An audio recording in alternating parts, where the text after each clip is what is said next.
growth daddies rise up because they know this sign. Belfour, Fishman, Masavat2, OG growth daddies, the elite crew.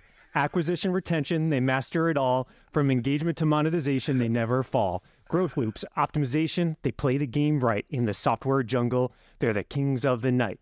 Growth daddies, the legends of the code, taking software products, making them explode. While juggling their families, they wear the crown. In the tech world, they ain't ever going down.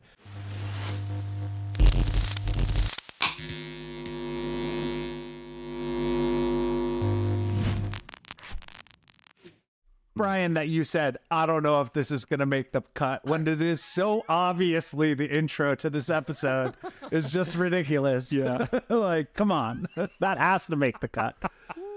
The one that I want to talk about this week is Figma. So Figma recently launched what's called Dev Mode.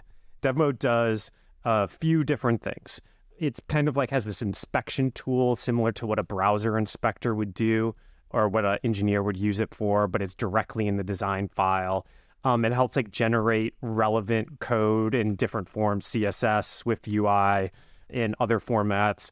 Also just integrates some of the favorite dev tools like GitHub. The thing I find interesting about this is actually not necessarily just from a product strategy, broad perspective, launching a new product, but I actually think there are some really interesting deep lessons in here around pricing, monetization, and TAM expansion.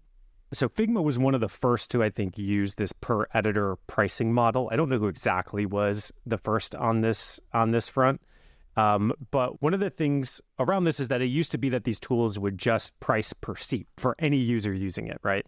And what Figma realized, I think, early on is that pricing model creates so much friction in their growth model. One of the primary ways Figma expands is through this viral loop around collaboration. I come in, I might design something, I comment and tag my product manager, they come in to comment and collaborate, but they're not actually designing. And so most orgs would look at that and say, well, do I really want to pay for that PM or engineer who is just commenting and doing a few light things? Like, no. So either I won't add that person to the account, which drastically like reduces its utility, or it really starts to make me very conscious on like the users I'm adding, and it creates a bunch of like churn around it. So instead what they went with is a per editor pricing model. And what this does is unconstrain that growth loop. It charges prices against the designer who's actually making the designs. And so I think an interesting lesson here is that your pricing model can kind of make or break that growth model. So anyway, so how does Dev Mode play into this? Well, Figma is now in tons and tons of organizations because of that growth loop, because of that pricing model. And like in Reforge, it's almost everybody on the company is on it in some capacity, but we only pay for a small percentage of those users. And so what Dev Mode does is, in that product, is it essentially starts to convert all these engineers who are non-paying collaborators on Figma and converts them into paying editors. But the genius thing about this is like, you got to remember like every organization, there's probably like 5, 10, 15 plus engineers to every single designer. So you're talking about a monetizable TAM that is like a huge multiple compared to their current designer user base. I love this move, and for a lot of different reasons, but the main one that I'll start with is actually, I'll go with a little bit of a story. I remember when Figma first hit the scene at Slack. It first hit the scene, early, and one designer, I think, or two were using it. But the fact that it was collaborative made it just suddenly explode at Slack, like where like everybody was using it. It went from like one designer to all of them, but not just designers, to product managers, to engineers, to the CEO, right? Like if you think about what design is, it's fundamentally a collaborative process. It's not a single person just sitting there moving pixels. It's how do I deliver the best product to the customer? And that involves a bunch of different people. I think what's interesting is this is sort of setting it up to be a central place for all product development and not just design.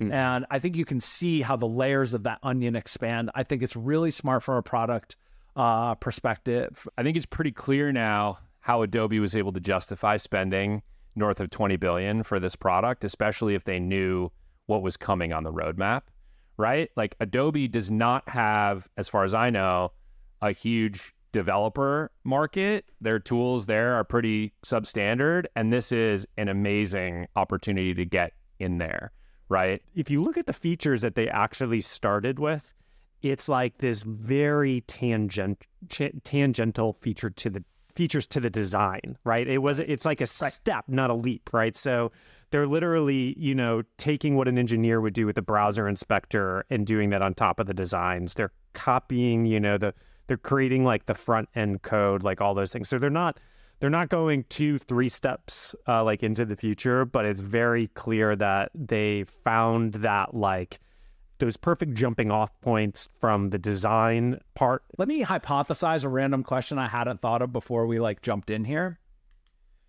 Salesforce and Adobe had similar, I think, M&A strategies around buying Slack and Figma, which is I have this core person I sell to. For Salesforce, it's sales and marketing professionals, and need something to get that can help me like grow across a broader set of the organization. And maybe with Adobe, the same thing around, hey, A, we're sort of like losing share to this company, but also B, has some opportunity to like get us people that we never would have had before outside of creative professionals into developers and others. Drawing the lines 5 to 10 years from now, which of these acquisitions do you think will be more successful if those were the goals of them?